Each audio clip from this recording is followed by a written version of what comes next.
Hello students, कैसे हैं आप लोग। आज के इस डिस्कशन वीडियो में आप सभी का स्वागत है। आज की वीडियो में मैं आप लोगों के साथ सीबीएसई द्वारा रिलीज लेटेस्ट सर्कुलर और नोटिफिकेशन के ऊपर चर्चा करूंगा। ये बेसिकली जो सर्कुलर और नोटिफिकेशन है आपके टर्म वन एग्जाम से रिलेट करता है। क्लास 10th और 12th की अगर मैं बात करूँ तो आप लोगों को पता है नवंबर दिसंबर के महीने में यानी बहुत जल्दी टर्म वन के एमसीक्यू बेस्ड एग्जाम्स होने वाले हैं। इस एग्जाम को लेके बच्चों में काफी सारी कुछ कुछ बातों पे कंफ्यूजन थी, जिसमें सबसे ज्यादा कंफ्यूजन का जो पॉइंट था वो था ओएमआर शीट को लेके कि किस प्रकार की ओएमआर शीट प्रोवाइड की जाएगी और कैसे उस ओएमआर शीट में बच्चों को अपने जो भी क्वेश्चन है उसका आंसर करना है। तो बहुत टाइम से इस प्रकार के इस नोटिफिकेशन एंड सर्कुलर का बच्चों को इंतजार था एंड फाइनली सीबीएसई ने अब इसको रिलीज कर दिया है। तो बस इसी को हम डिस्कस करेंगे, जहां पे सीबीएसई ने आपके साथ बहुत सारी इंपॉर्टेंट बातें करी हैं, ओएमआर शीट के ऊपर काफी सारी क्लैरिफिकेशन दी है। और मैं इस वीडियो के मतलब जो भी सीबीएसई ने बोला है उसके बाद आप लोगों के साथ कुछ और चर्चाएं भी करूंगा, जहां पे मैं अपने कुछ व्यूज रखूंगा और अपनी कुछ टिप्स एंड एडवाइस देने की कोशिश करूंगा। तो मैं आशा करता हूँ ये वीडियो आप लोगों के लिए हेल्पफुल रहेगी। तो बिना ज्यादा वक्त गवाए अब मैं अपनी चर्चा को शुरू करता हूं।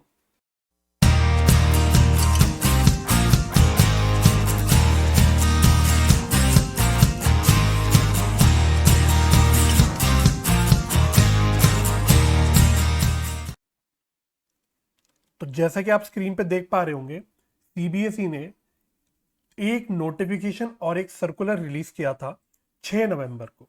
तो ये रहा आपका नोटिफिकेशन और अगर मैं आगे जाऊं तो ये है आपका सर्कुलर। तो ये हो गया आप लोगों का सर्कुलर।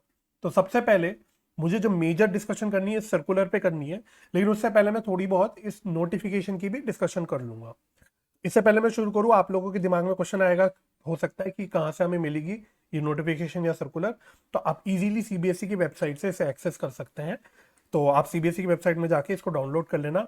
फिर भी अगर आपको सपोज नहीं मिलती है सर्कुलर या नोटिफिकेशन तो आप कमेंट सेक्शन में लिख के मुझे बता देना, तो मैं आप लोगों को इसका लिंक भी प्रोवाइड करवा दूंगा, कोई दिक्कत की बात नहीं है। आइए जी, तो अब फटाफट से पहले मैं इस नोटिफिकेशन को पढ़ता हूं आप लोगों के साथ। बेसिकली इसको डिस्कस करूंगा, सारी बातें नहीं पढ़ेंगे इसमें हम, बहुत सारी आपके काम की बातें भी नहीं है इसमें। जो भी आप लोगों के लिए इंपॉर्टेंट रेलिवेंट बात है सिर्फ उतनी ही बातें मैं आप लोगों के साथ करूंगा। तो इस नोटिफिकेशन में सबसे पहले तो उन्होंने आपके साथ वही टर्म वन और टर्म टू एग्जाम्स की बातें की हैं जो हमें ऑलरेडी पता है कि टर्म वन के एग्जाम्स नवंबर दिसंबर में होंगे। ये एक एमसीक्यू बेस्ड यानी ऑब्जेक्टिव टाइप एग्जामिनेशन होगा। इसका ड्यूरेशन जो रहेगा 90 मिनट्स का रहेगा। और जो टर्म टू की अगर मैं बात करूँ ये लगभग अराउंड मार्च अप्रैल में होगा।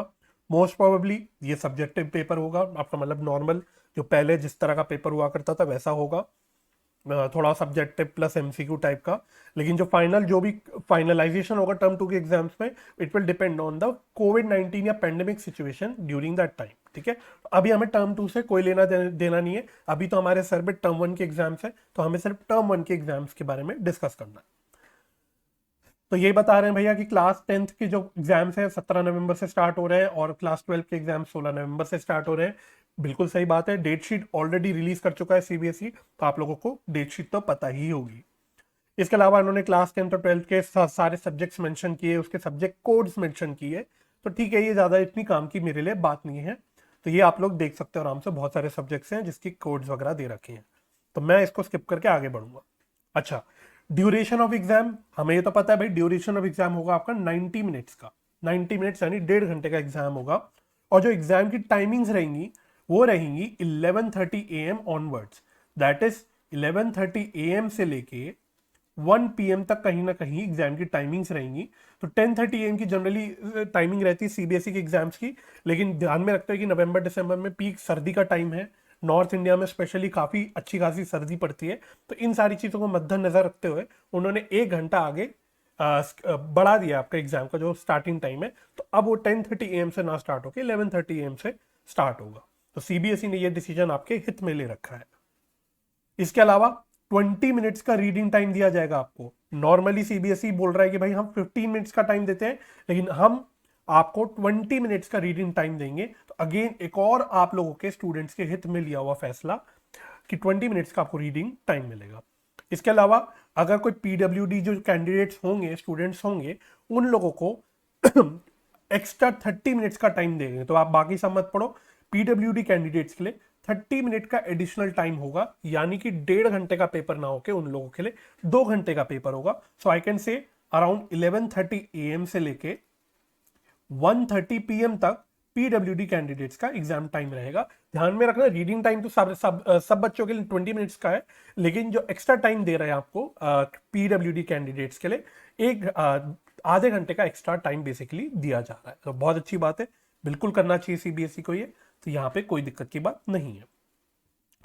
बाकी मैं सारी इंपॉर्टेंट बातें नहीं करूंगा, यहाँ पे उन्होंने कुछ प्रैक्टिकल इंटरनल एग्जाम्स और प्रोजेक्ट्स के बारे में डिस्कस किया है, तो ये सारी चीजें आप लोग थोड़ा बहुत देख लेना, आपके काम की वैसे उतनी नहीं है ये।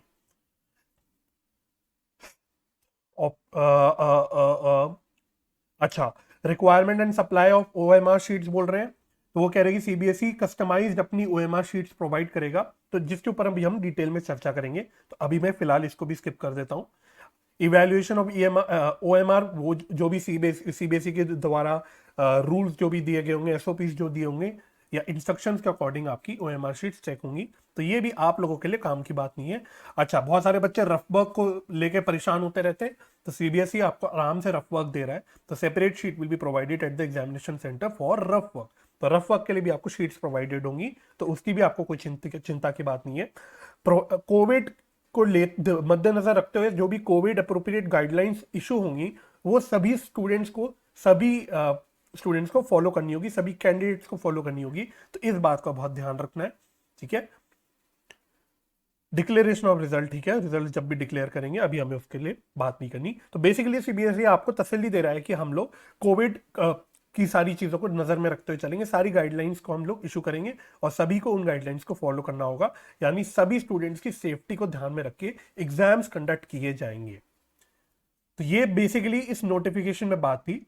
अब मुझे मेजर आगे बढ़ना है, इस सर्कुलर पे बातें करनी है। ये बहुत इंपॉर्टेंट सर्कुलर है, जिसका बहुत टाइम से इंतजार था बच्चों को। मेरे हिसाब से ये सर्कुलर निकालने में सीबीएसई ने थोड़ी सी डिले कर दी है, देर कर दी, बट कोई बात नहीं। कहते ना कि it is better late than never, तो बहुत अच्छी बात है, सीबीएसई ने फिर भी रिलीज कर दिया है। फिर भी मैं आपको आगे बताऊंगा क्यों मुझे ऐसा लगता है कि ये सर्कुलर निकालने में सीबीएसई ने थोड़ी सी डिले कर दी। तो इस सर्कुलर का वो जो सब्जेक्ट दे रहे हैं वो कह रहे हैं demystifying OMR to be used in term 1 exams. जो भी सस्पेंस चल रहा था भाई ओएमआर शीट को लेके बच्चों के बीच में, सारे टीचरों के बीच में, उस चीज को हम डीमिस्टिफाई कर रहे हैं, यानी कुछ क्लैरिफिकेशन दे रहे हैं, क्लैरिफाई कर रहे हैं, और बहुत अच्छे से इन लोगों ने इसको क्लैरिफिकेशन दे रखी है। तो बिफोर मैं इन बातों को रीड करूं, मैं स्ट्रेट अवे आपको इस वाले पेज पे लाना चाहता हूं।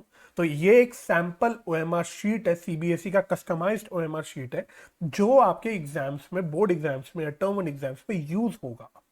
तो आप इसको देख सकते हैं। तो इसमें सबसे इंपॉर्टेंट बात जो सबसे ऊपर लिखी है, मैं आपको गौर में लाना चाहता हूं, आपके गौर में लाना चाहता हूं, यूज ओनली ब्लू या ब्लैक बॉल पॉइंट पेन। ध्यान में रखना, आपको बॉल पॉइंट पेन यूज करना है। आप लोग कई सारे स्कूलों में जेल पेन यूज करने बोला जाता है बच्चों को, अब काफी सारे बच्चे जेल पेन यूज करने के हैबिचुअल होते हैं, लेकिन इस एग्जाम में अगर मैं बात करूं तो आपको यही बात ध्यान में रखनी है, you have to use ball pen. Gel pen not allowed, pencil not allowed. ध्यान में रखना, ये बात क्लियरली उन्होंने लिखी है कि पेंसिल से कोई भी क्वेश्चन का आंसर नहीं दिया जाएगा, आपको खाली बॉल पेन यूज करना है। आप ब्लू भी यूज कर सकते हो, ब्लैक भी यूज कर सकते हो, लेकिन कोई एक कलर यूज करना, ये नहीं कि मल्टी कलर का भी, कहीं पे ब्लू कहीं पे ब्लैक, कोई भी एक कलर पसंद करके उसी पेन को आपको यूज करना है, पर याद रखना बॉल पेन यूज होगा। और मैं आपको यही बोलूंगा, बच्चे वैसे फॉलो करते हैं, लेकिन मैं फिर भी ये चीज बोलना चाहता हूं कि आप लोग पेन एक्स्ट्रा कैरी करना, एग्जाम हॉल में आप लोग पेन 2-3 रख लेना आराम से, बॉल पेन। अगर आप ब्लैक पेन यूज कर रहे हो तो ब्लैक रख लेना, बॉल यूज कर रहे हो तो बॉल यूज कर लेना, ब्लू यूज कर रहे हो तो ब्लू रख लेना। अच्छा, अब इसमें जो भी ये चीजें टाइप आपको दिख रही हैं, सारी प्री फिल्ड होंगी, यानी आपका रोल नंबर हो गया, ये सारी चीजें आपकी प्री फिल्ड होंगी। जो भी आपको टाइप दिख रहा है, ये एक सैंपल है, ठीक है, इसमें ज्यादा डिटेल्स में मत जाना, ये सैंपल है, खाली उन्होंने दे रखा है। ये सारी चीजें आपकी प्री फिल्ड रहेंगी, इवन ओएमआर नंबर आपकी प्री फिल्ड रहेगी। आपको क्या फिल करना है, सबसे पहले आपको क्वेश्चन पेपर का कोड फिल करना है, जो कि आपको जो क्वेश्चन पेपर प्रोवाइड होगा उसमें जो भी कोड लिखा होगा वो आपको यहाँ पे फिल करना है हाथ से। अब मैं आपको मेन उस पर लाने से पहले नीचे और ले आता हूं, आपको और एक चीज क्या फिल करनी है, आपको यहाँ पे दिख रहा होगा तो ये जो चीज इन्होंने लिख रखी है, I confirm that all particulars given above are correct, तो ये आपको अपने हाथ से लिखना है, I confirm that all particulars. इस प्रकार से आपको ये पूरी चीज अपने हाथ से लिख के और यहां पे अपने हस्ताक्षर करने हैं, ठीक है। तो ये चीज आपको करनी है। तो बस इतना है, बाकी नीचे की चीजें तो आपको नहीं फिल करनी, आपके मतलब की नहीं है, ये तो आपके इन्विजिलेटर्स इवैल्यूएटर्स वगैरह फिल करेंगे। अब मैं आपको मेन ओएमआर शीट पे ला रहा हूं, जिसमें आपको एक्चुअली में अपने क्वेश्चंस के आंसर फिल करने हैं। अब इसकी क्या फीचर्स हैं, इसमें कैसे कैसे आपको चीजें करनी है, इस बात को आपको बहुत अच्छे से समझ लेना है, ठीक है। अब आप ध्यान से सुनना। तो सबसे पहली बात, क्लियरली बोला हुआ है कि भाई या तो हमें ब्लू यूज करना है, ब्लैक पेन यूज करना है, तो मैं यहाँ पे ब्लू पेन सेलेक्ट कर लेता हूं। अब आपको आंसर कैसे देना है, ठीक है, सारी अब बातों को बहुत ध्यान ध्यान से सुनना है आप लोगों को। क्वेश्चन नंबर 2 सपोज मैं अटेम्प्ट कर रहा हूं और मुझे लगता है क्वेश्चन नंबर 2 का आंसर है बी, मैं अभी आंसर देना चाहता हूं क्वेश्चन नंबर 2 का। तो मेरे को क्या क्या करना है, आपको इस प्रकार से कलर करना है, जो भी ऑप्शन है इस तरह से आपको शेड करना है या कलर कर देना है पेन से, ठीक है। बहुत अच्छे से कलर करना है, ध्यान रखना है पूरा गोल जो पूरा सर्कल है वो पूरा का पूरा फेल होना चाहिए। इन्होंने यहाँ पे आपको ये आपकी क्लैरिटी के लिए यहां भी बता रखा है कि क्या रॉन्ग मेथड्स है क्या राइट मेथड्स है। तो इस प्रकार से आपको फिल करना है। ये फिल करने के बाद आपको जो आंसर है आपका फाइनल वो हाथ से लिखना भी है यहां पे इस वाले बॉक्स में। तो इस वाले बॉक्स में आपको आंसर लिखना है। अब इस बॉक्स में आंसर लिखने का क्या रेलेवेंस है अभी मैं आपको थोड़ी देर में बताऊंगा, ठीक है। अच्छा, अगर कोई ऐसा क्वेश्चन है जो आप अटेम्प्ट नहीं करना चाह रहे, आपको पता है आपके सेक्शन वाइज क्वेश्चन पेपर है, जो भी सब्जेक्ट होंगे आपके सेक्शन वाइज होंगे और आपके पास चॉइस होगी, तो आपको सारे क्वेश्चन ऑब्वियसली अटेम्प्ट नहीं करने। तो मान लो आपको जैसे फर्स्ट 18 क्वेश्चन में बोलते हैं 15 क्वेश्चन अटेम्प्ट करने, तो यानी 3 क्वेश्चन आपको अटेम्प्ट नहीं करने। तो आप बोलते हो सपोज मैं क्वेश्चन नंबर 3 नहीं अटेम्प्ट कर रहा, मैं क्वेश्चन नंबर 3 अटेम्प्ट नहीं कर रहा, तो आपको क्या करना है, आपको इनमें से कहीं पे भी कलर या लिखना नहीं है, ये वाले गोले पे आपको सर्कल लगा लेना है, यानी मतलब कलर कर लेना है इस प्रकार से, ठीक है। तो अच्छे से कलर करना है, थोड़ा बहुत बाहर आती है आपको पेन तो कोई दिक्कत नहीं है, लेकिन थोड़ा अच्छे से कलर कर लेना है इसको।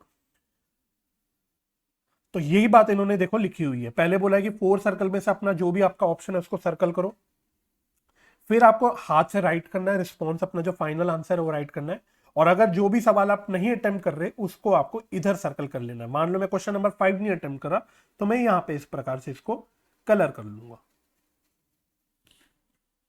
तो इस प्रकार से आपको आंसर अटेम्प्ट करके चलना है।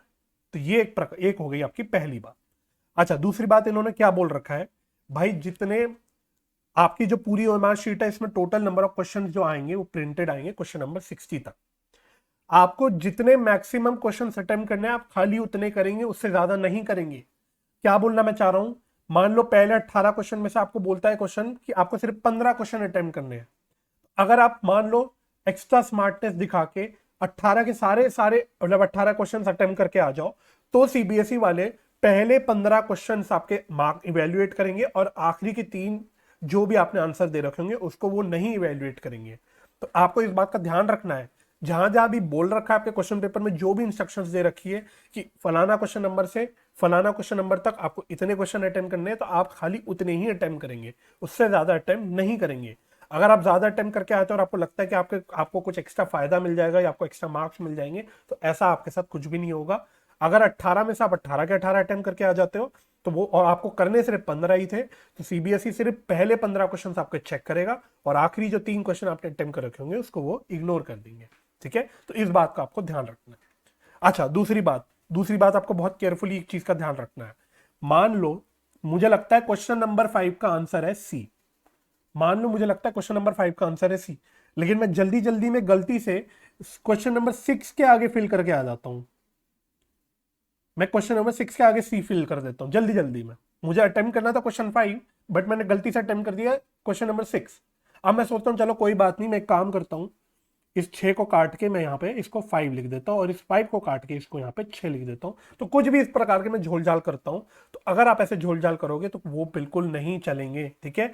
तो जो भी क्वेश्चन यहाँ पे नंबर प्रिंटेड है, जो भी क्वेश्चन नंबर आपको यहाँ पे प्रिंटेड है उसी के अकॉर्डिंग आपको आंसर करना है। तो अगर आपके क्वेश्चन पेपर में क्वेश्चन नंबर 12 लिखा है तो आपको इसके अगेंस्ट ही आंसर करना है, ठीक है, तो बहुत केयरफुली आपको आंसर देना है, आपको कोई जल्दबाजी में काम नहीं करना। आई थिंक आपको सफिशिएंट टाइम मिल रहा है और आप सफिशिएंटली प्रैक्टिस करेंगे। ठीक है, मैं वो प्रैक्टिस के बारे में भी बताऊंगा कि आपको कैसे प्रैक्टिस करनी है, मैं वो सारी चीजें बाद में डिस्कस करूंगा। तो इस वीडियो के एंड तक आप बने रहिएगा। मैं थोड़ा आराम आराम से चीजों को बता रहा हूँ, ठीक है, ताकि कोई भी संदेह या डाउट ना रह जाए आपके दिमाग में। ठीक है, चलो, तो इतनी बात हमारी क्लियर हो गई कि हमें कैसे कैसे आंसर देने हैं। अब मैं आता हूं इस सवाल पे कि कैसे, मतलब ये बॉक्स जो जिसमें हम आंसर लिख रहे हैं, ये वाला जो बॉक्स दे रखा है जिसमें हम आंसर लिख रहे हैं, ये बॉक्स देने का क्या रेलेवेंस है, तो ये चीज मैं आपको यहां पे पढ़वा लेता हूं। ये इस यहां से लेकर यहां तक जो बातें लिखी हैं, ये है बहुत ज्यादा इंपॉर्टेंट, वेरी इंपॉर्टेंट। इन चारों पॉइंट्स पे तो आपको खास गौर करके जाना है। मैं एक एक करके पढ़ता हूं। 8 में वो कह रहा है reply return in the box will be treated as final. जो आप बॉक्स में आंसर लिख के आ रहे हो वो आपका कहीं ना कहीं फाइनल आंसर ट्रीट होगा। तो सीबीएसई आपको कहीं ना कहीं कुछ फायदा देने की कोशिश कर रहा है, आपको कुछ सहायता आपकी करने की कोशिश कर रहा है। कैसी सहायता? मान लो क्वेश्चन नंबर मैं 14 अटेम्प्ट करता हूं, क्वेश्चन नंबर 14 में मैं सी पे कलर कर देता हूं, मैं क्वेश्चन नंबर 14 पे सी पे कलर कर देता हूं। अब मैं पेन से कलर कर रहा हूं, तो अगर मुझे एकदम से लगता है अरे नहीं नहीं नहीं 14 का आंसर सी नहीं था, 14 का आंसर तो बी था। अब आप पेन तो मिटा नहीं सकते, पेंसिल होती तो हम पेंसिल को तो आप इरेज कर सकते हो, लेकिन पेन को तो आप हटा नहीं सकते। और व्हाइटनर वगैरह आपको कोई नहीं यूज करना। ठीक है, ऑल दो इन्होंने यहाँ पे कहीं पे स्पेसिफिकली लिखना नहीं है, लेकिन इस बात का आपको ध्यान रखना है, कोई भी प्रकार का व्हाइटनर आप नहीं यूज करेंगे। ठीक है, आप व्हाइटनर नहीं यूज कर सकते। तो अब मान लो 14 का आंसर आप सी कलर कर देते हो, लेकिन आपको फाइनली लगता है नहीं नहीं 14 का आंसर तो बी था, तो आपको एक अपॉर्चुनिटी दे रहे हैं सीबीएसई आपको एक अपॉर्चुनिटी दे रहा है कि आप अपना आंसर चेंज कर सकते हो। आप 14 के आगे अगर आपको फाइनल आंसर लगता है नहीं बी होगा, तो आप यहां पे बी लिख के आ सकते हो, है ना, आप यहां पे बी लिख के आ सकते हो। दोबारा से लिख लेता हूं इसको मैं। तो यहां पे आप इस प्रकार से बी लिख लोगे, और फाइनल जो आपका आंसर कंसिडर किया जाएगा, आपने सर्कल किया है सी को, लेकिन आंसर लिख के आए हो बी को, तो आपका जो बी होगा आंसर, वो फाइनल ट्रीट किया जाएगा। This will be your final answer. ठीक है, तो ये आपको ध्यान देना है, सीबीएसई वाले आपको बेनिफिट दे रहे हैं, कुछ फायदा दे रहे हैं, इस बात की आपको रिस्पेक्ट करनी चाहिए। ऑल दो जनरली मैं आपको बता दूं, ओएमआर बेस्ड जो आपके मोस्टली जो एग्जाम्स होते हैं, उसमें आपको कहीं भी इस प्रकार का फायदा नहीं दिया जाता। हमने जितने भी आज तक अपनी लाइफ में ओएमआर शीट एग्जाम्स दिए, हमें कभी भी इस प्रकार का कोई फायदा नहीं मिला है। तो सीबीएसई आप लोगों के हित में यहाँ पे कुछ आपको एक्स्ट्रा बेनिफिट देने की कोशिश कर रहा है कि अगर आप अपना आंसर चेंज करना चाहें, तो आप जो बॉक्स में आंसर लिखेंगे वो फाइनल होगा। तो ये बात आपको गांठ बांध लेनी है कि जो आंसर आप बॉक्स में लिख रहे हो वही फाइनल आंसर है। तो अगर आपका सर्कल अलग ऑप्शन है और रिटर्न आपने हाथ से अलग ऑप्शन दिया है, तो जो आपने हाथ से बॉक्स में लिखा हुआ है उसी को फाइनल किया जाएगा। यानी जो आप बॉक्स में आंसर लिख रहे हो उसको तो आपको बहुत ही केयरफुली लिखना है। इस बॉक्स में आपको जो भी आप आंसर फिल कर रहे हो बहुत केयरफुली फिल करना है, क्योंकि this will be your final answer. अब आगे सीबीएसई ने कुछ सिनेरियोस बना के दिए हैं आपकी क्लैरिफिकेशन के लिए। तो जैसे अगर मैं 9th की बात करूं, तो 9th में बोलता है if the box is empty and the response is marked in the circle. क्या बोलना चाह रहे हैं वो, मैं आपको यहां पे बता देता हूं। मान लो क्वेश्चन नंबर 9 की अगर मैं बात करूं, तो मैं 9 कर रहा हूं, मैं बॉक्स पे कुछ नहीं लिख के आता, यहां पे मैं कोई ऑप्शन नहीं लिख के आता, लेकिन मैं सर्कल कर देता हूं सी, मैं सर्कल कर लेता हूं सी। तो आपको गोल्डन रूल याद रखना है, जो फाइनल आपका बॉक्स में आंसर है वही फाइनल माना जाएगा। तो अगर आपने बॉक्स को खाली छोड़ दिया और आपने आंसर लेकिन सर्कल कर दिया, तो इसको माना जाएगा कि आपने ये क्वेश्चन अटेम्प्ट ही नहीं किया है, यानी इन अदर वर्ड्स ये आंसर आपका चेक नहीं होगा, इवेल्युएट नहीं होगा। यही बात देखो इन्होंने लिखी हुई है। So if the box is empty and the response is marked in the circle, it will be considered that the question has not been attempted by the candidate. ठीक है, तो आपको बॉक्स में जरूर आंसर लिख के आना है। अब इसका उल्टा सिचुएशन सोचते हैं। मान लो, अब मैं थोड़ा इधर खिचड़ी ना पक जाए इसलिए थोड़ा इधर आ जाता हूं। मैं क्वेश्चन नंबर 31 अटेम्प्ट कर रहा हूं, मान लो फॉर एग्जाम्पल, मैं लिख देता हूं इसका आंसर सी लिख देता हूं, लेकिन मैं सर्कल नहीं करता। मैं आंसर हाथ से बॉक्स में तो लिख लेता हूं लेकिन सर्कल नहीं करता। तो क्या होगा, तो सीबीएसई वाले बोलते हैं कि भाई सीबीएसई का गोल्डन रूल उन्होंने बता दिया कि बॉक्स में लिखा हुआ आंसर फाइनल आंसर है। तो इवन अगर आपने कोई ऑप्शन सर्कल नहीं किया, पर बॉक्स में लिख लिया तो हम मान लेंगे कि ये क्वेश्चन आपने अटेम्प्ट किया है, और जो बॉक्स में आपने आंसर लिखा होगा इसके बेसिस में हम लोग इवेल्युएशन करेंगे। तो यही बात देखो इन्होंने लिखी हुई है।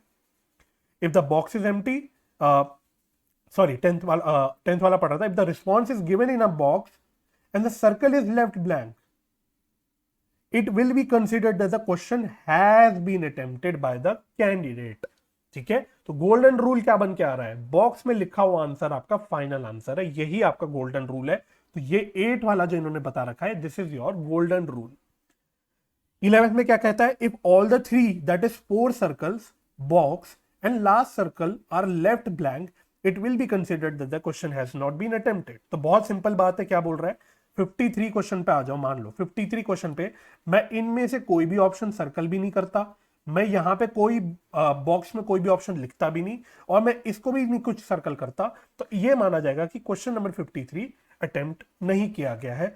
तो क्या मतलब हुआ, इवन दो सीबीएसई वाले आपको इंस्ट्रक्शन दे रहे हैं कि आप जो क्वेश्चन अटेम्प्ट नहीं कर रहे उसको आप सर्कल यहां पे सर्कल कर लेना, लेकिन इवन अगर आप इसको सर्कल ना करो और कुछ भी आप कहीं पे भी ऑप्शन में कुछ लिखो ना, आप टिक भी ना करो, मतलब कोई कलर ऑप्शन ना करो, आप बॉक्स में कोई ऑप्शन लिखो ना, तो इवन देन आपका सीबीएसई मानेगा कि आपने ये क्वेश्चन अटेम्प्ट नहीं करा है। तो इस बात का आपको ध्यान रखना है। ठीक है, तो ये मुद्दे की इंपॉर्टेंट सबसे ज्यादा बातें थी जो आपको समझनी बहुत जरूरी थी।